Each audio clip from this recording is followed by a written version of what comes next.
मधुबन के बाबा,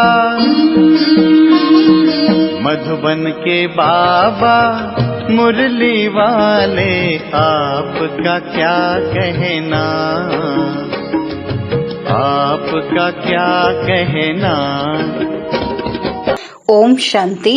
आज 15 सितंबर 2022 के साकार मधुर महावाक्य हैं। आज मीठे मीठे बाप दादा बोले, मीठे बच्चे, इस दुख के घाट पर बैठ शांति धाम और सुख धाम को याद करो। इस दुख धाम को भूल जाओ, यहाँ बुद्धि भटकनी नहीं चाहिए। बाबा ने कहा, मीठे बच्चे, इस दुख के घाट पर बैठ शांति धाम और सुख धाम को याद करो। इस दुख धाम को भूल जाओ, यहाँ बुद्धि भटकनी नहीं चाहिए। बाबा ने आज प्रश्न पूछा कि तुम्हारे पुरुषार्थ का आधार क्या है, और उत्तर में बाबा कहते हैं, निश्चय। तुम्हें निश्चय है कि बाप नई दुनिया की सौगात लाए हैं। इस पुरानी दुनिया का विनाश होना ही है। इस निश्चय से तुम पुरुषार्थ करते हो। अगर निश्चय नहीं है तो सुधरेंगे नहीं। आगे चल अखबारों द्वारा मैसेज सबको मिलेगा, आवाज निकलेगा, तुम्हारा निश्चय भी पक्का होता जाएगा। Om Shanti. Tower of silence और टावर ऑफ सुख।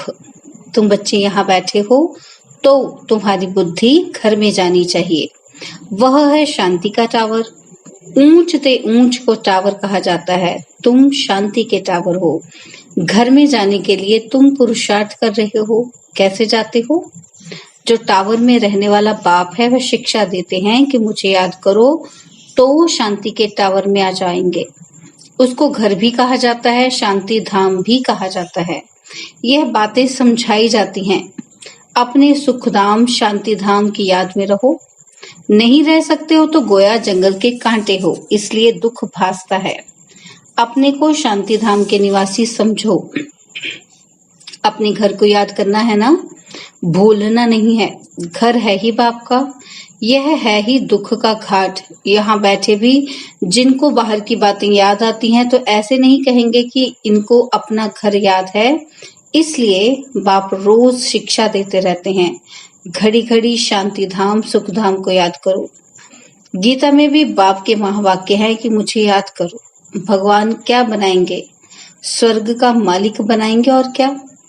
जब स्वर्ग का मालिक बनने बैठे हो तो घर के लिए, स्वर्ग के लिए जो बाप श्रीमत देते हैं उस पर पूरा पूरा चलना है। दुनिया में कितने ढेर के ढेर गुरु है। बाप ने समझाया है कि कोई भी धर्म स्थापक को गुरु नहीं कहा जाता है। वह तो सिर्फ धर्म स्थापन के लिए आते हैं, वापस ले जाने थोड़ी आते हैं। गुरु अर्थात जो वापस निर्वाण धाम वानप्रस्थ में ले जाए। परंतु एक भी गुरु वापस ले जाने वाला है नहीं। एक भी निर्वाण धाम में जाते नहीं। वाणी से परे अर्थात घर। वानप्रस्थ का अर्थ न गुरु लोग जानते, ना फॉलोअर्स ही जानते। तो बच्चों को कितना समझाया जाता है। यह चित्र है सत्युग के और वह चित्र है त्रेता के। उनको भगवान नहीं कहा जाता है। लक्ष्मी नारायण को भी भगवान भगवती नहीं कहा जाता। आदि सनातन है देवी देवता धर्म। सिवाय देवी देवताओं के कोई भी स्थायी पवित्र होते नहीं। 21 जन्म पवित्र सिर्फ एक ही धर्म रहता है, फिर धीरे धीरे अवस्था कम होती जाती है। त्रेता में 2 कला कम तो सुख भी कम हो जाता है। उसको कहा जाता है त्रेता युग 14 कला।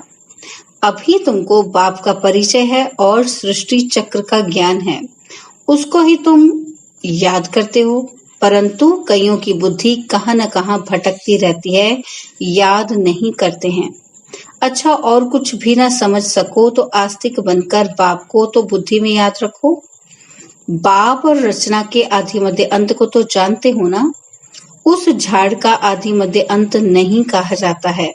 इस झाड़ का आदि मध्य अंत है, क्योंकि मध्य में रावण राज्य शुरू हो जाता है। कांटा बनना शुरू होता है, बगीचा जंगल बनना शुरू होता है।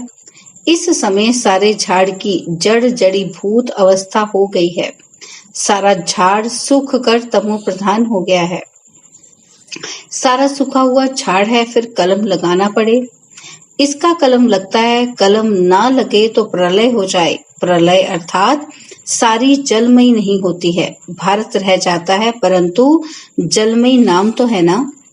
मीठे मीठे बच्चे जानते हैं कि चारों ओर ही जलमयी हो जाती है, भारत ही सिर्फ रहता है। जैसे बाढ़ आती है फिर उतरती भी है ना। कहते भी हैं कि बीके सारा दिन मौत ही मौत कहते रहते, बस मौत आने वाला है। तो समझते हैं कि यह तो अशुभ बोलते हैं। बोलो नहीं, हम कोई विनाश थोड़े कहते हैं, हम तो कहते हैं पवित्रता, सुख, शांति का धर्म स्थापन हो रहा है। विनाश ना हो तो शांति कैसे हो? गुप्त वेश में शांति धाम, सुख धाम की स्थापना हो रही है, यह तो हम शुभ बोलते हैं। तुम भी कहते हो ना कि हे पतित पावन आओ, हमको पावन बनाकर ले चलो। तुम खुद कहते हो ना कि हमको ले चलो। हम भी शुभ बोलते हैं, तुम भी शुभ बोलते हो। तुम कहते हो कि हमको पावन बनाकर इस दुख धाम की दुनिया से ले चलो शांति धाम में। यह तो शुभ बोलते हो ना। कहते हो कि आओ, माना पतितों का विनाश करो, पावन की स्थापना करो। मांगते हो ना कि आकर विश्व में शांति स्थापन करो। शांति तो सतयुग में ही होती है, सो तो गुप्त वेश में विश्व में शांति स्थापन हो रही है। जब तक अर्थ नहीं समझाओ तब तक समझ ना सके। सिवाय बाप के मौत तो कोई दे ना सके। बाप को कालों का काल कहा जाता है, सबको मौत देते हैं। कितने ढेर के ढेर को मौत देते हैं। सतयुग में कितने थोड़े मनुष्य हैं, बाकी सबको मौत मिल जाता है। बुलाते ही हो कि पावन दुनिया में ले चलो, तो पावन दुनिया जरूर नई ही होगी या थोड़ी होगी। पुरानी दुनिया का भी अर्थ नहीं समझते। पावन दुनिया में बहुत थोड़े मनुष्य रहते हैं, शांति रहती है। ये बातें समझने और समझाने में कितना सहज है, परंतु बुद्धि में बैठता ही नहीं, क्योंकि समय ही नहीं है बुद्धि में बैठने का। कहा भी जाता है ना कि कुंभकर्ण की नींद में सब सोए पड़े हैं, यह नहीं जागेंगे। यह ड्रामा बड़ा विचित्र है, तो यह सारा चक्र बुद्धि में फिरना चाहिए। बाप आकर सारा ज्ञान देते हैं, उनको कहते ही हैं नॉलेजफुल, ज्ञान का सागर। ज्ञान का सागर एक बाप ही है। तुम जानते हो पानी के सागर कितने हैं? जितने नाम हैं उतने सागर हैं। वह सागर एक ही है। यह तो अलग अलग पार्टीशन का नाम रख दिए हैं, बाहर सागर तो एक ही है ना। वास्को डी गामा भी सारा चक्र लगाए, फिर वहां ही आकर खड़ा हो गया। तो सागर एक ही है, बीच बीच में टुकड़ा टुकड़ा कर अलग अलग बना दिया है। धरनी भी सारी एक ही है, परंतु टुकड़ा टुकड़ा हुई पड़ी है। तुम्हारा राज्य होता है तो धरनी भी एक ही होती है, राज्य भी एक होता है, नो टुकड़ा टुकड़ा। बाप आकर राज्य देते हैं सारे सागर पर, सारी धरनी पर, सारे आसमान पर तुम्हारा राज्य होता है। मुक्ति में तो सब जाएंगे, बाकी जीवन मुक्ति में जाना कोई मासी का घर थोड़े ही है। मुक्ति में जाना तो कॉमन है, सब वापस लौटेंगे जहां से आए हैं, फिर वहां जाएंगे जरूर। बाकी नई दुनिया में सब थोड़े ही आएंगे, तुम्हारा ही राज्य है। कोई कोई तो इतना देरी से आते हैं जो पुरानी दुनिया शुरू होने से थोड़ा ही पहले, यानी 200-400 वर्ष पहले आते हैं। ये क्या हुआ? जो अच्छी रीति नहीं पढ़ेंगे तो त्रेता में भी पिछाड़ी का थोड़ा समय रहेंगे।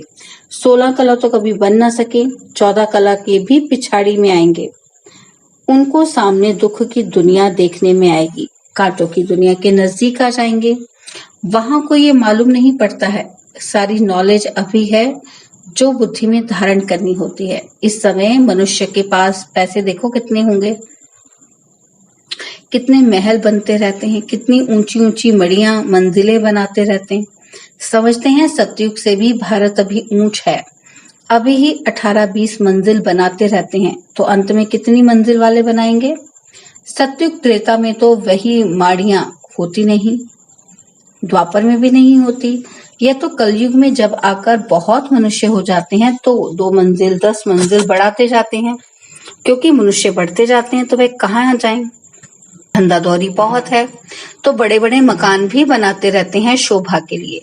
जंगल से मंगल होता जाता है, कितने अच्छे अच्छे मकान बनते रहते, जमीन लेते रहते हैं ना। तो बॉम्बे पहले क्या थी? 80-90 वर्ष में देखो क्या हो गई है। कितने थोड़े मनुष्य थे, अभी तो देखो कितने मनुष्य हो गए हैं। समुद्र को सुखाया है, अभी भी देखो समुद्र को कितना सुखाया है। पानी जैसे कमती होता जाता है, मनुष्य वृद्धि को पाते जाते तो पानी कहाँ से आएगा। पानी कम होता जाता, समुद्र हटता जाता, धरती छोड़ता है तो मकान बना देते हैं, फिर पानी चढ़ जाएगा तो कराची व बॉम्बे का बहुत सा हिस्सा पानी में चला जाएगा। तुम जानते हो कि और सब खंड खत्म हो जाएंगे, आफतें आने वाली हैं, इसलिए बाप कहते हैं जल्दी जल्दी तैयार होते रहो। जैसे शमशान में जब आग जलकर खत्म होती है तब लौटते हैं, बाप भी विनाश के लिए आए हैं तो आधे पर थोड़े जाएंगे। आग लगकर जब पूरी होगी तब चले जाएंगे, फिर बैठकर क्या करेंगे। आग बुझेगी नहीं, सब चले जाएंगे, सबको साथ ले जाएंगे, होना तो जरूर है। समझते तो सब हैं, लेकिन समय का गपोड़ा बहुत बड़ा लगा दिया है।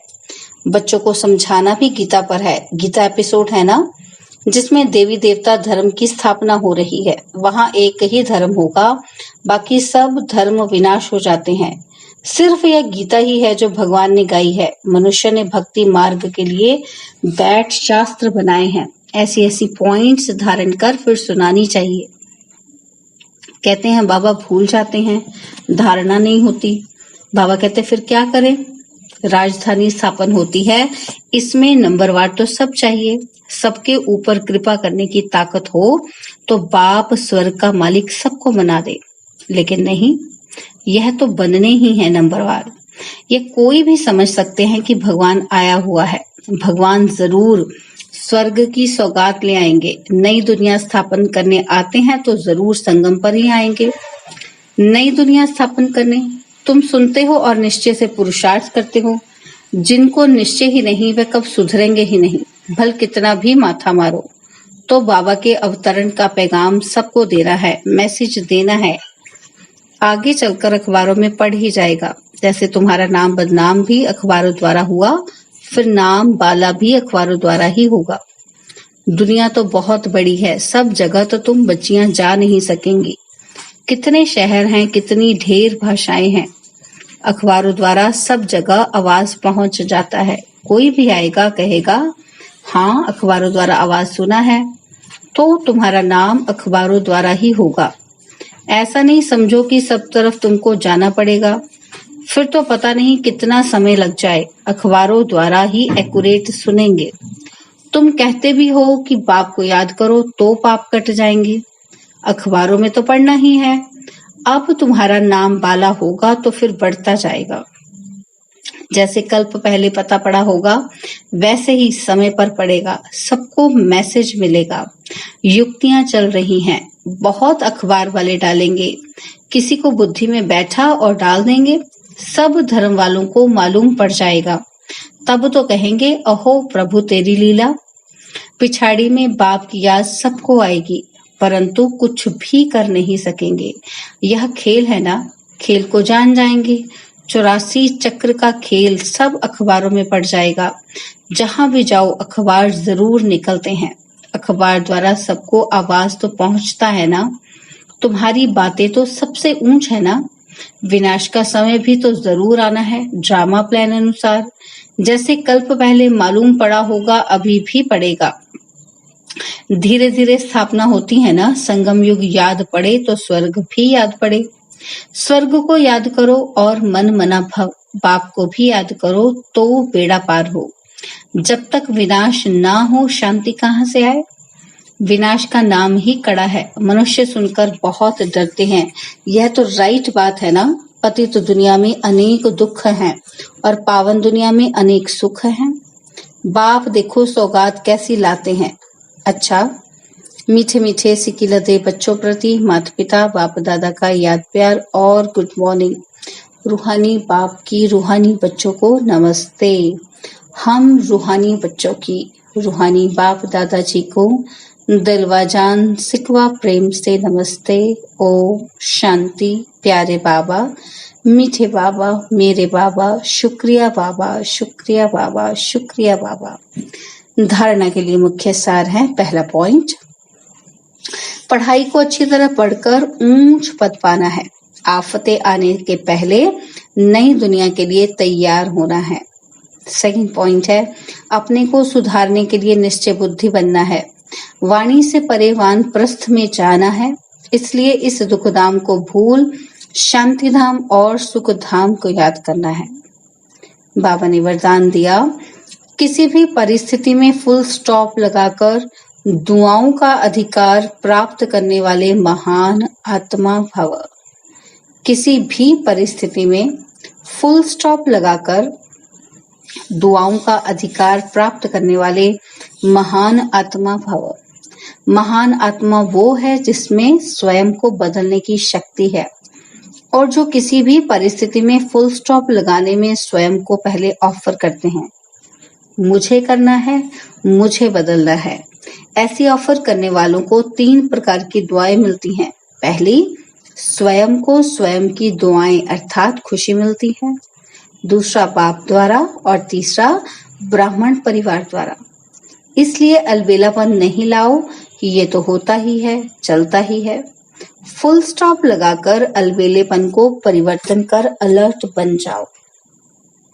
स्लोगन है, संकल्पों की एकाग्रता द्वारा ही श्रेष्ठ परिवर्तन में फास्ट गति आ सकती है।